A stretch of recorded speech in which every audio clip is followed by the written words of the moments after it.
प्रिय विद्यार्थियों, आज का विषय है लेखक कृष्णनाथ और उनका यात्रा वृत्तांत स्पीति में बारिश। तो प्रस्तुत है लेखक का संक्षिप्त जीवन परिचय।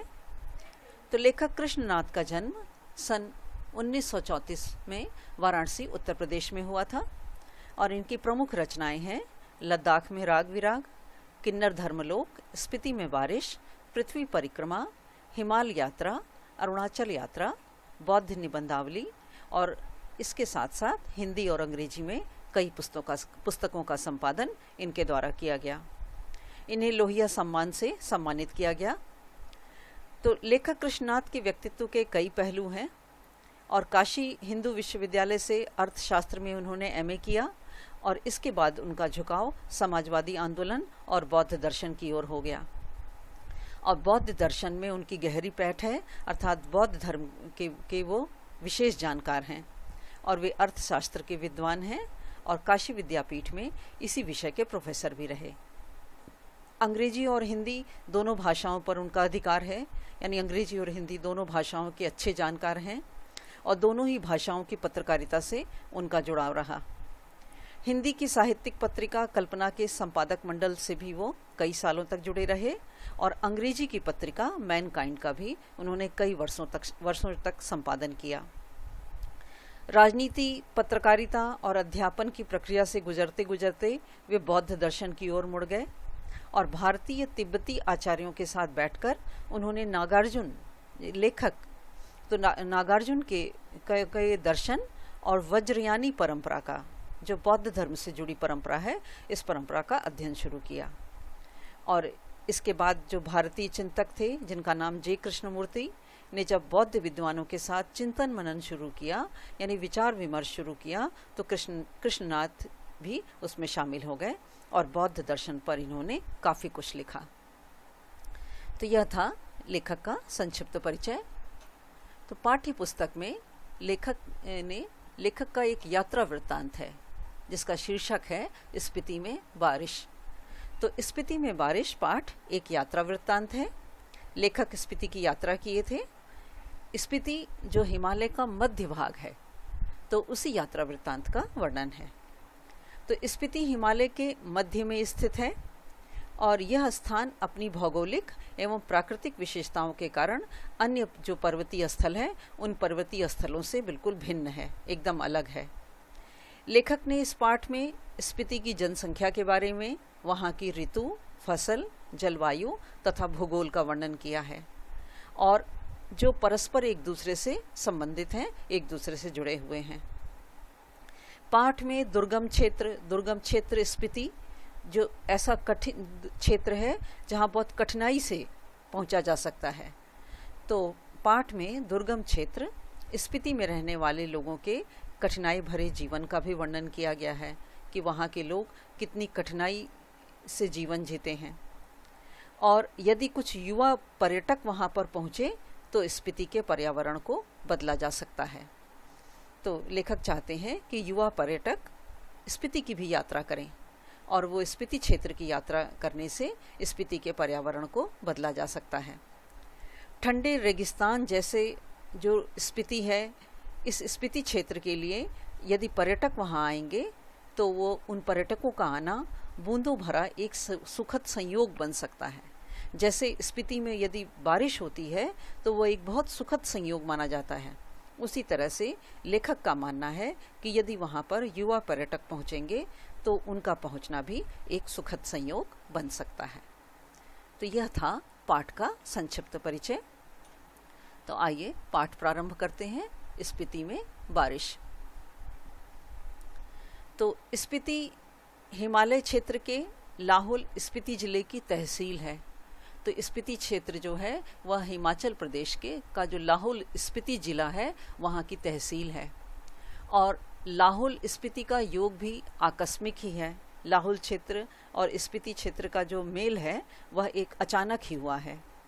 इसमें बहुत योगायोग नहीं है, यानी बहुत जोड़ने का कार्य नहीं किया गया। यह अपने आप ही अचानक से लाहौल और स्पीति क्षेत्र मिल गया है। ऊंचे दर्रों और कठिन रास्तों के कारण इतिहास में भी कम रहा है। अब यहाँ पर ऊंचे ऊंचे पर्वतीय दर्रे, ऊंचे पर्वतीय स्थान हैं और अत्यधिक कठिन रास्ता है, जिसके कारण इतिहास में भी इस क्षेत्र का कम वर्णन है। और अलंघ्य भूगोल यहाँ इतिहास का एक बड़ा कारक है। अलंघ्य यानी जिसे पार न किया जा सके, ऐसा भौगोलिक क्षेत्र। और यहाँ का इतिहास है, यह भौगोलिक जो क्षेत्र है जिसे पार नहीं किया जा सकता, इसका भी एक बहुत बड़ा कारक है। तो अब जबकि संचार की सुविधा नहीं थी, अब जब संचार में जो कुछ सुधार हुआ है, तब भी लाहौल स्पीति का योग प्रायः वायरलेस सेट के जरिए ही है। यानी इस संचार में सुधार होने के बाद भी लाहौल और स्पीति का जो क्षेत्र है वो वायरलेस सेट के जरिए ही आपस में एक दूसरे से जुड़े रहते हैं। लोग एक दूसरे को संदेश वायरलेस सेट के जरिए ही भेजते हैं। और जो केलंग और काजा के बीच खड़कता रहता है, केलंग क्षेत्र है ये, और काजा ये नामक स्थान के बीच में वायरलेस सेट के जरिए संचार का काम होता है, सूचना का आदान प्रदान होता है। फिर भी जो केलंग के बादशाह हैं, उनको हमेशा यह भय लगा रहता है कि कहीं काजा का सूबेदार जो है वो उनके अवज्ञा तो नहीं कर रहा, उनकी अवज्ञा अर्थात आज्ञा न मानना यह कार्य तो नहीं कर रहा। तो केलंग के बादशाह जो हैं उनको हमेशा यही भय रहता है कि जो काजा क्षेत्र का सूबेदार है, वहाँ की देखभाल करने वाला अधिकारी है, वह कहीं उनकी आज्ञा मानने से इनकार तो नहीं कर रहा है। यह भय उन्हें हमेशा लगा रहता है कि कहीं बगावत तो नहीं करने वाला है। वह इसलिए क्योंकि भौगोलिक क्षेत्र जो अत्यधिक कठिन है, इस कारण एक स्थान से दूसरे स्थान पर पहुंचना यह अत्यंत ही कठिन है। इसलिए जो है वहाँ के राजा को यह भय लगा रहता है। लेकिन सिवाय वायरलेस सेट पर संदेश भेजने के वह कर भी क्या सकता है, क्योंकि और कोई उपाय नहीं है। और वसंत में भी 170 मील आना जाना कठिन है। यानी जो काजा और केलंग है वो आपस में एक दूसरे में 170 मील की दूरी पर है। और वसंत ऋतु में भी जब मौसम थोड़ा साफ रहता है, तब भी वहाँ पर आना जाना अत्यधिक कठिन रहता है। और शीत में तो प्रायः असंभव है। शीत ऋतु में रास्ता पार करना यह तो बिल्कुल असंभव है, संभव ही नहीं है। तो ऐसी भौगोलिक स्थिति है स्पीति की। तो प्राचीन काल में शायद स्पीति भारतीय साम्राज्यों का अनाम अंग रही। भारतीय साम्राज्य जो है वो इस क्षेत्र का नाम जो है वो प्राचीन काल में भारतीय साम्राज्यों में नहीं दिखाई देता। और जब ये साम्राज्य टूटे, तब वह जाकर के स्पीति क्षेत्र स्वतंत्र हुआ। फिर जब मध्य युग आया, तो मध्य युग में प्रायः लद्दाख मंडल और कभी कश्मीर मंडल, कभी बुशहर मंडल, कभी कुल्लू मंडल और कभी ब्रिटिश भारत के अंतर्गत रही। तो प्राचीन काल में स्पीति जो है वो भारतीय साम्राज्यों में इसका वर्णन नहीं, इसका कम ही वर्णन दिखता है। और जब साम्राज्य टूटे, तब स्पीति क्षेत्र जो है वह स्वतंत्र हुआ। और जब मध्य युग आया, तो प्रायः अक्सर लद्दाख मंडल में, तो कभी कश्मीर मंडल में, कभी बुशहर मंडल, तो कभी कुल्लू मंडल आदि, और तो कभी ब्रिटिश भारत के तहत उनके अधिकार में स्पीति रही। और तब भी जो है वह प्रायः स्वायत्त स्वतंत्र रही, क्योंकि यह क्षेत्र दुर्गम होने के कारण स्पीति पर अन्य मंडलों का अधिकार होने और ब्रिटिश सरकार का अधिकार होने के बाद भी स्पीति स्वतंत्र क्षेत्र में रही। इसकी स्वायत्तता यानी स्वतंत्रता भूगोल ने सिरजी ने अर्थात निर्माण किया है। जो इसकी स्वतंत्रता है वह भूगोल के कारण है, और भूगोल ही इसकी रक्षा करता है, भूगोल ही स्पीति का संहार करता है।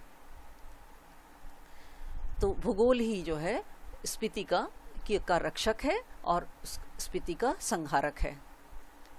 पहले कभी जो वहाँ के राजा थे, उन राजाओं का कोई हरकारा अर्थात दूत, जब कोई दूत आता भी था तो उसके आते जाते वह अल्प वसंत बीत जाता था। तो वसंत में ही एक तो उस क्षेत्र में आया जाया जा सकता था, और जब कभी भी उन राजाओं का जो कोई दूत या संदेशवाहक आता, संदेश पहुंचाने वाला आता था, तो उसको आते जाते ही जो अल्प वसंत, जो छोटा सा वसंत का समय होता था, वह समय भी बीत जाता था। कभी जोरावर सिंह जैसा आता, जोरावर सिंह हमलावर, जिसने स्पीति पर हमला किया था। तो स्पीति का तरीका ही वही था, एक ही जैसा तरीका था, और वैसा तरीका तुपचिलिंग गोनपा में लेखक ने देखा था। और वहाँ के लोग कैसे थे कि जब डायनामाइट का विस्फोट हुआ, जब डायनामाइट से वहाँ पर विस्फोट हुआ, तो जो लाहुली यानी लाहुल क्षेत्र के निवासी, वो हदस करके, आँख बंद करके चागमा का तना, यानी चागमा एक पेड़, उस पेड़ का तना पकड़कर या एक दूसरे को पकड़कर बैठ गए।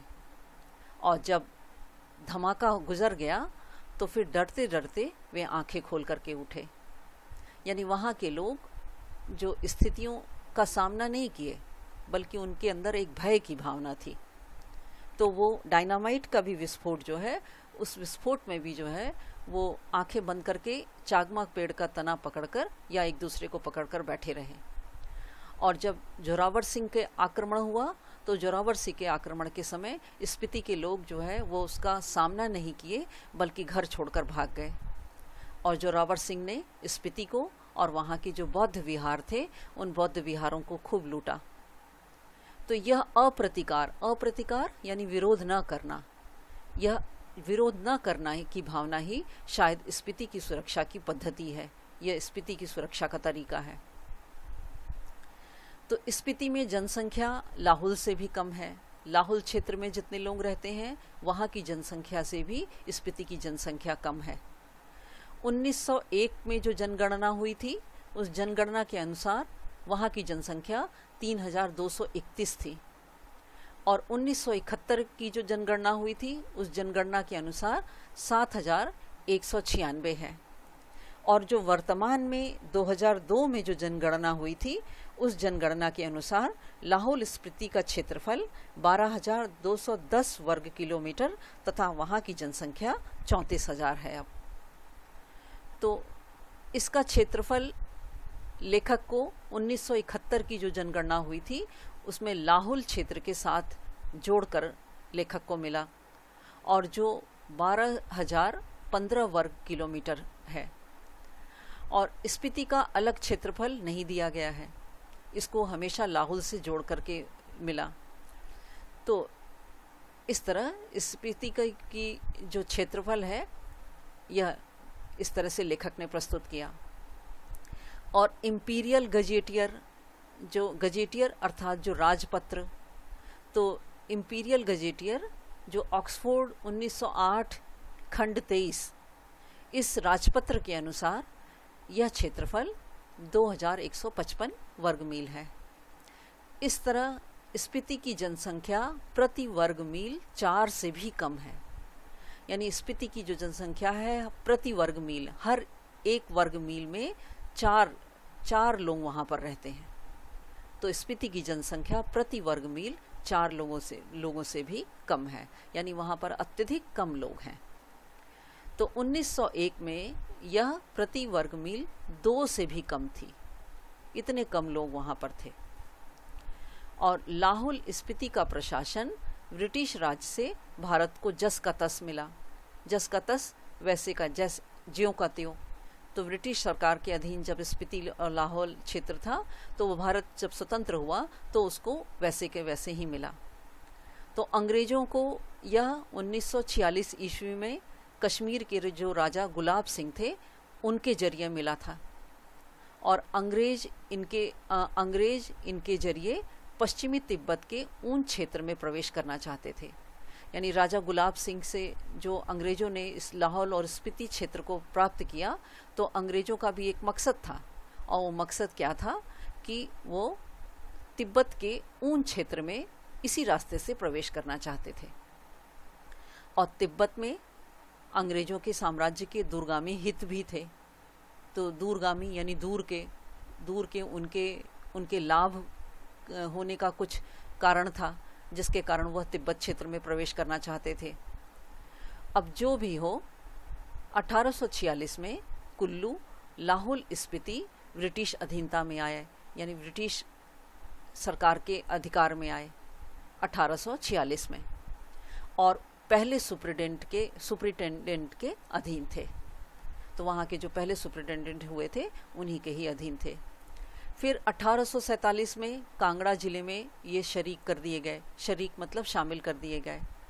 और लद्दाख मंडल के दिनों में भी स्पीति का शासक एक नोनो द्वारा चलाया जाता था। नोनो एक स्थानीय शासक, तो वहाँ का जो स्थानीय शासक था वही स्पीति का शासन देखता था। और ब्रिटिश भारत में भी कुल्लू के जो असिस्टेंट कमिश्नर के समर्थन से यह नोनो कार्य करता था, अर्थात यह स्थानीय शासक असिस्टेंट कमिश्नर के समर्थन से कार्य करता था। इसका अधिकार क्षेत्र केवल द्वितीय दर्जे के मजिस्ट्रेट के बराबर था, यानी नोनो द्वितीय दर्जे का मजिस्ट्रेट माना जाता था। लेकिन स्पीति के लोग इसे अपना राजा ही मानते थे, और राजा ही नहीं तो दमयंती जी को रानी मानते हैं। तो स्पीति के लोग जो नोनो जो स्थानीय शासक है उनको राजा मानते हैं। तो यह था प्रस्तुत अंश का आशय और इसका अर्थ। आशा है आपको यह अंश अच्छी तरह समझ में आ गया होगा। तो आज के लिए इतना ही। इस यात्रा वृत्तांत का आगे का भाग हम दूसरे भाग में पढ़ेंगे। तो आज के लिए इतना ही। धन्यवाद।